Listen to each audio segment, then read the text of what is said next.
Welcome to class oxide CUET। इस video में देखेंगे CBSE class 12 history chapter 5 through the eyes of travellers MCQ part 4।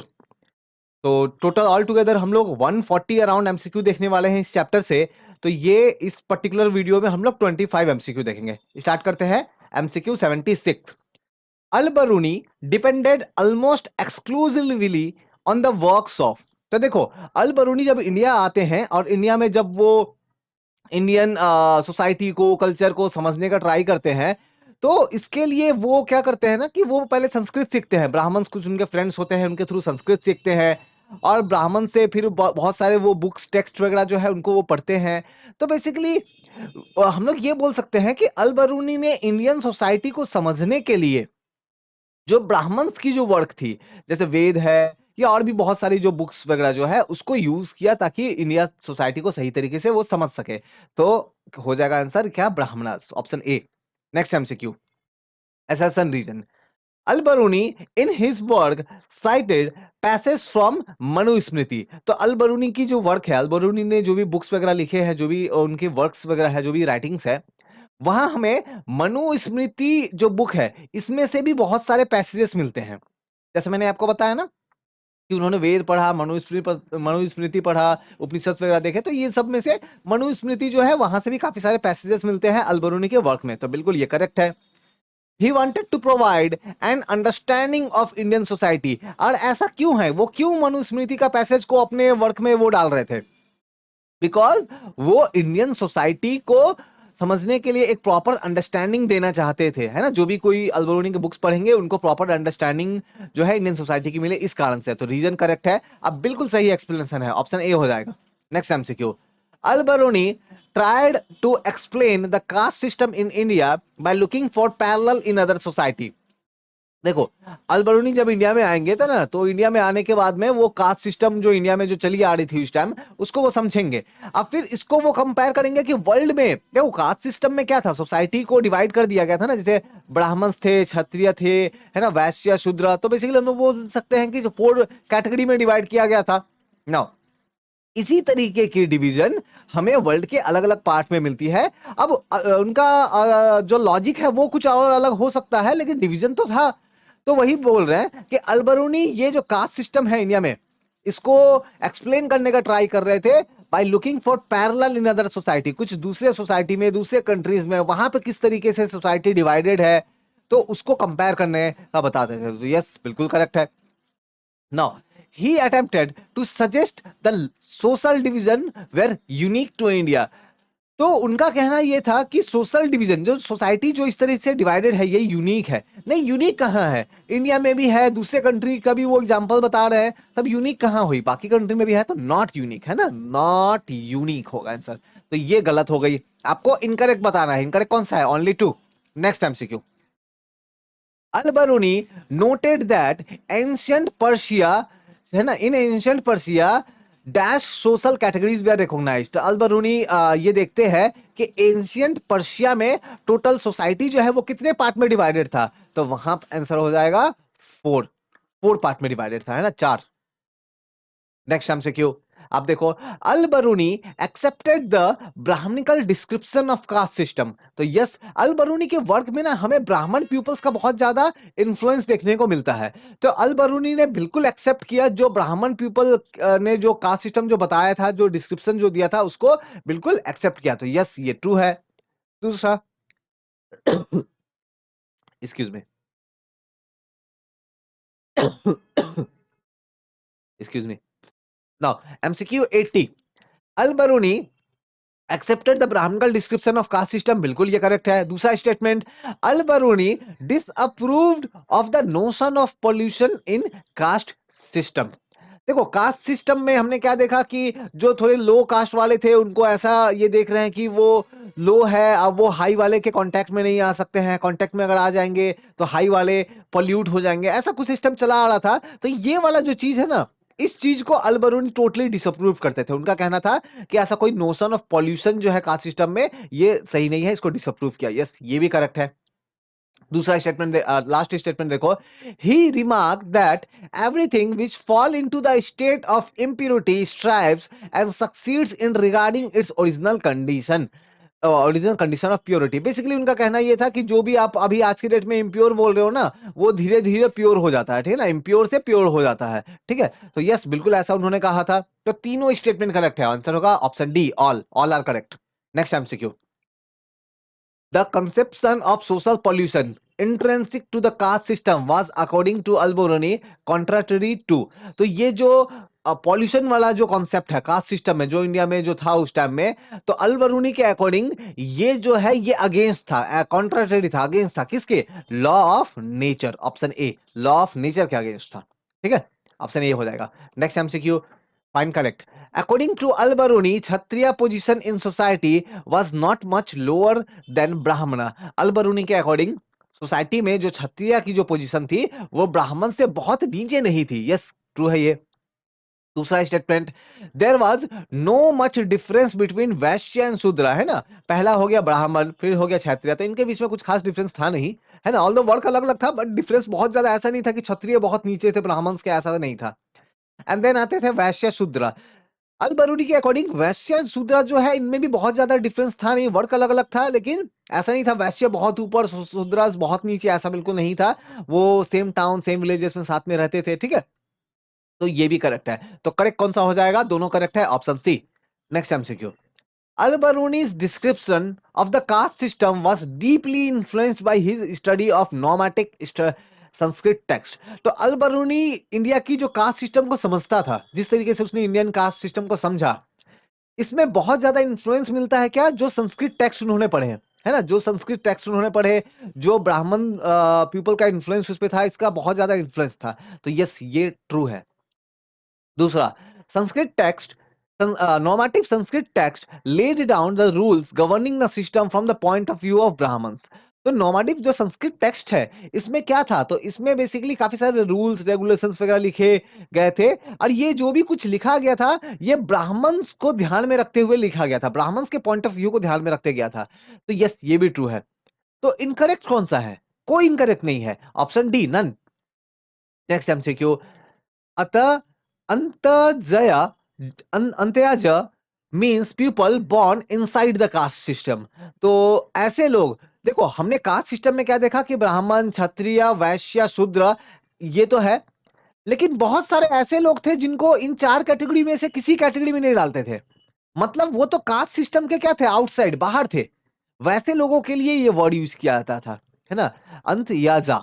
तो ये born inside नहीं, born outside caste system, outside मतलब वो कास्ट सिस्टम के पार्ट ही नहीं है ऐसे लोगों के लिए, ठीक है। तो यानी कि ये वाली गलत हो गई, इनसाइड है ना।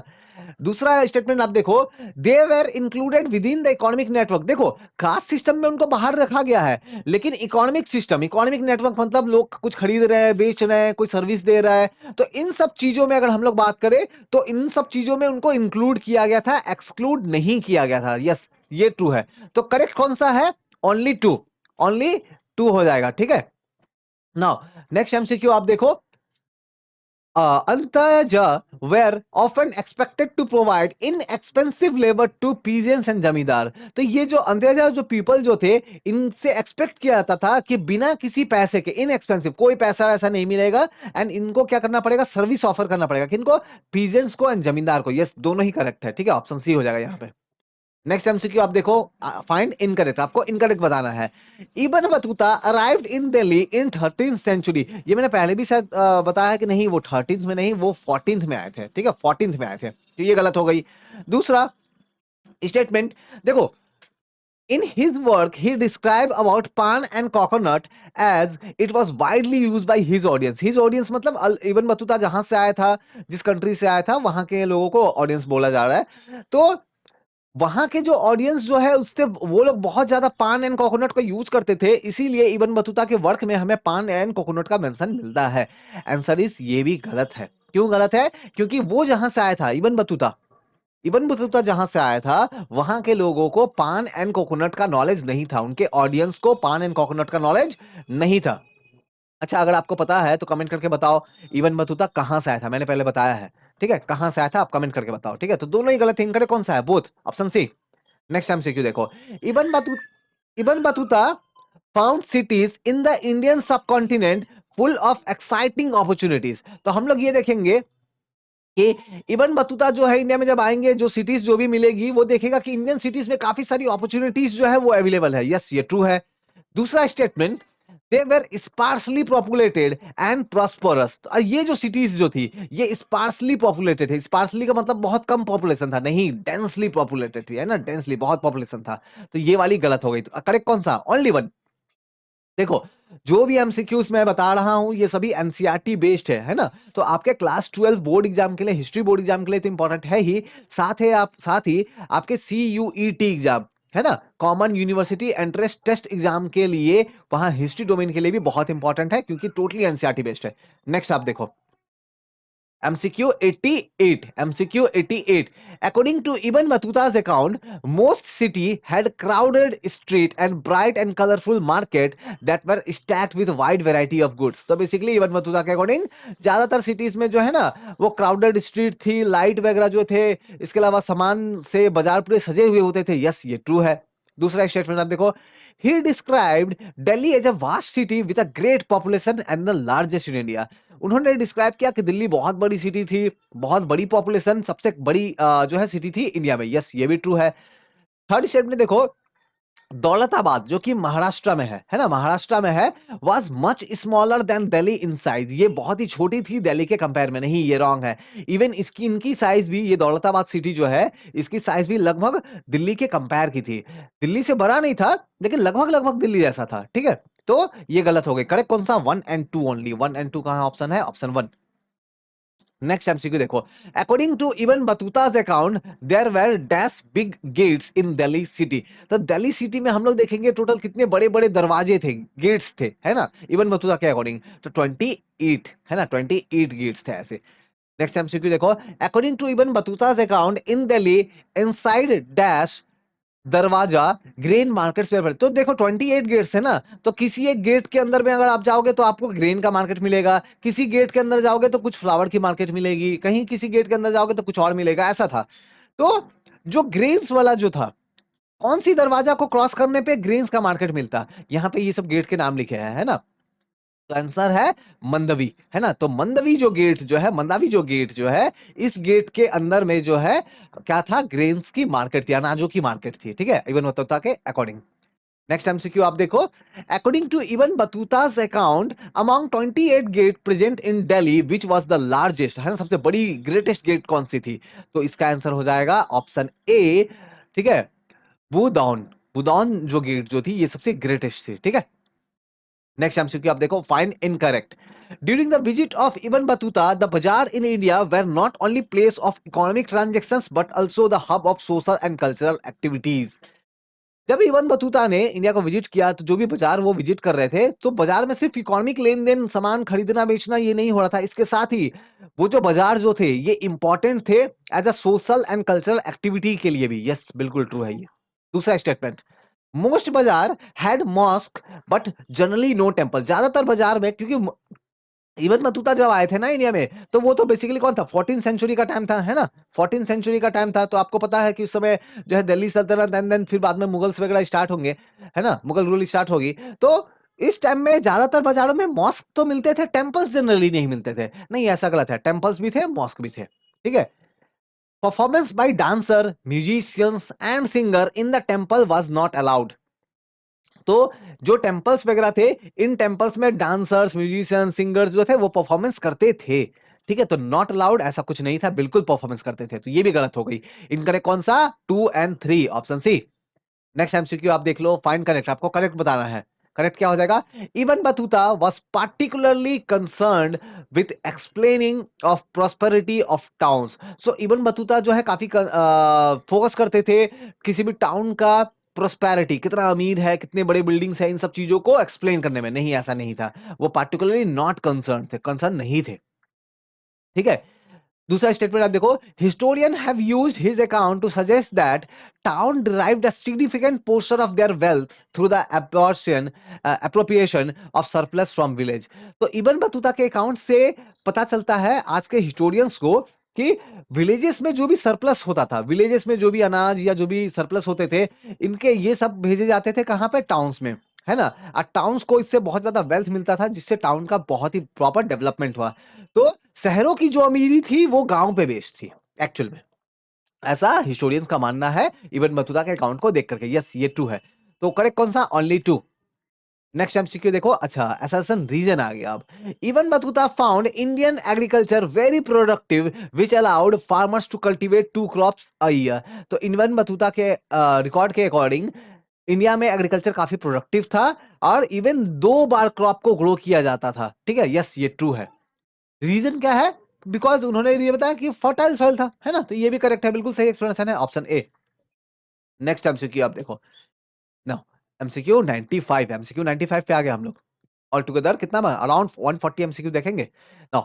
Ibn Battuta noted that the subcontinent was well not integrated with inter-Asian network of trade and commerce। तो इबन बटूटा ने नोट ये किया कि सबकॉन्टिनेंट मतलब इंडियन सबकॉन्टिनेंट की बात हो रही है, ये बाकी जो दूसरे ट्रेड नेटवर्क है एशिया वगैरह के, उनसे बहुत अच्छे तरीके से कनेक्टेड नहीं थे। नहीं, ऐसा ये रॉन्ग है, बिल्कुल कनेक्टेड थे। ठीक है ना?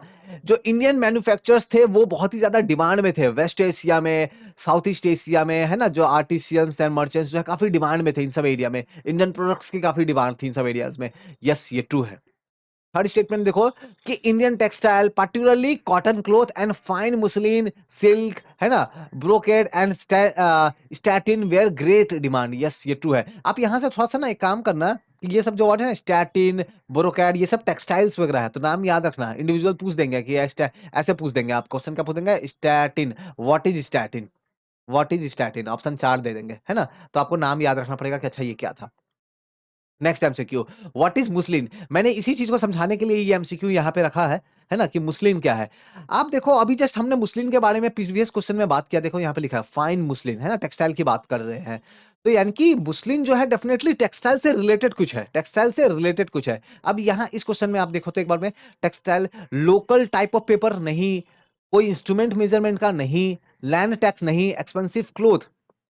तो आप देखो यहां पे मुस्लिम जो है ये आ गया, एक्सपेंसिव क्लोथ आ गया, है ना, एक्सपेंसिव क्लोथ आ गया। ठीक है ना? ये एक और एमसीक्यू मैंने यहाँ पे ये रखा हुआ है।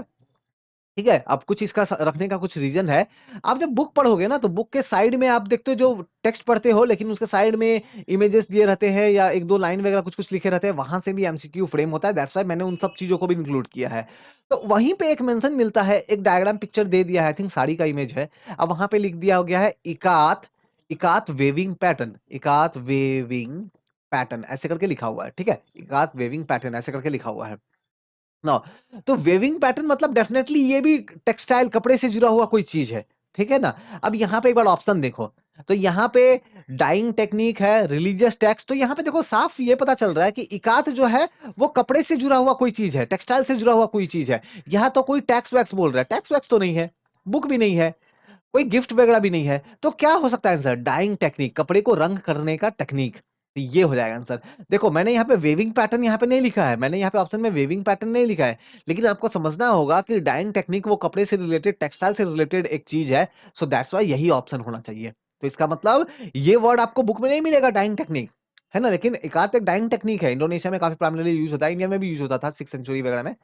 तो आपको इस तरीके से रिलेट करना आना पड़ेगा। ठीक है, नेक्स्ट एमसीक्यू आप देखो, MCQ 98। According to Ibn Battuta's account, Tarabad market was famous for. तो ये जो मार्केट थी, ये मार्केट किस चीज के लिए फेमस थी? Singer, horse, weapon, grains. तो आंसर है सिंगर्स के लिए, मेल एंड फीमेल सिंगर। याद रखना, मेल एंड फीमेल दोनों, है ना? एम से एक स्टेटमेंट दे देंगे कि in Tarabad only male singles were available, है ना? तो गलत हो जाएगा ना, मेल फीमेल दोनों थे। ठीक है, नेक्स्ट एमसीक्यू आप देख लो। देखो क्वेश्चन बहुत तरीके से फ्रेम किया जा सकता है ना? ना इनकरेक्ट बताओ आप यहाँ पे। The state evidently took special measure to encourage merchant. तो हम लोग यहाँ पे देखेंगे जब इबन बतूता आते हैं, तो उस समय जो स्टेट थी, स्टेट मतलब बेसिकली गवर्नमेंट जो थी, मोनार्की जो चल रही थी, उन्होंने काफी सारे मेजर्स लिए ताकि इनकरेज कर सके मर्चेंट्स को, ताकि ज्यादा से ज्यादा बिजनेस हो, क्योंकि ज्यादा बिजनेस होगा ज्यादा टैक्स मिलेगा गवर्नमेंट को, है ना, उस समय की मोनार्की को। यस करेक्ट है ये। Almost all trade routes were well supplied with inn and guest house. तो जो भी ट्रेड रूट्स जो भी थे, उन सभी ट्रेड रूट्स में इन, है ना, रहने के लिए होटल जैसे जो गेस्ट हाउस वगैरह जो थे, ये सब प्रेजेंट थे। ठीक है, नो ट्रेड रूट क्या होता है? जैसे दिल्ली है, आजकल तो आप देखोगे कि हर जगह-जगह पे मार्केट है, लेकिन पहले क्या होता था, एक पर्टिकुलर रूट के आसपास के एरिया में काफ़ी सारी दुकानें वगैरह होती थी, तो ट्रेड रूट होता था। जैसे आपने ज़रूर नाम सुना होगा सिल्क रूट का, है ना? नहीं सुना है तो आप गूगल करना, पता चलेगा आपको। तो इब्न Battuta was disappointed by the postal system present in India, है ना? यहाँ पे लिख लो present in India. Ibn Battuta जो है, वो इंडिया की जो पोस्टल सिस्टम जो थी, पोस्टल सिस्टम आप लोग पोस्ट करते हो ना, एक सामान को दूसरे सामान जब भेजते हो, जो पोस्ट करते हो, तो इस पोस्टल सिस्टम जो इंडिया में प्रेजेंट थी, उससे बड़े डिसअपॉइंटेड थे, है ना? नहीं, ऐसा नहीं है। इंडिया में उस टाइम की पोस्टल सिस्टम बहुत ज़्यादा एफिशिएंट थी और इब्न बतूता इसको देख के बहुत ज़्यादा इम्प्रेस्ड भी हो गए थे। ठीक है? तो इनकरेक्ट कौन-सा है? Only 3 option D. नेक्स्ट आपका एमसीक्यू 100 आ गया देखो यहाँ पे। According to Ibn Battuta's account, how many type of postal system were present in India? India में कितने टाइप के पोस्टल सिस्टम प्रेजेंट थे? आंसर हो जाएगा 2 टाइप के प्रेजेंट थे। ठीक है? 2 टाइप के पोस्टल सिस्टम प्रेजेंट थे। तो यहाँ पे हमने एमसीक्यू 100 तक किया और बाकी आगे के एमसीक्यू आएँगे तो वहाँ पे मैं पोस्टल सिस्टम पे और बात करूँगा। ठीक है? तो हमने क्या करा, हमने आपके CBSE class 12 history chapter 5 through the eyes of travellers MCQ cover किया। अभी तक 100 एमसीक्यू हमने कवर किए हैं आपके सीयूईटी एग्जाम के लिए। अभी और अराउंड 40 एमसीक्यू आना बाकी है, तो अराउंड 140 के आसपास एमसीक्यू जाएगा इस चैप्टर से। कोई भी डाउट एंड क्वारी हो, डिस्क्रिप्शन में लिंक है टेलीग्राम, फेसबुक, इंस्टाग्राम का, मुझसे जुड़ के डायरेक्टली आप बात कर सकते हो। Thank you.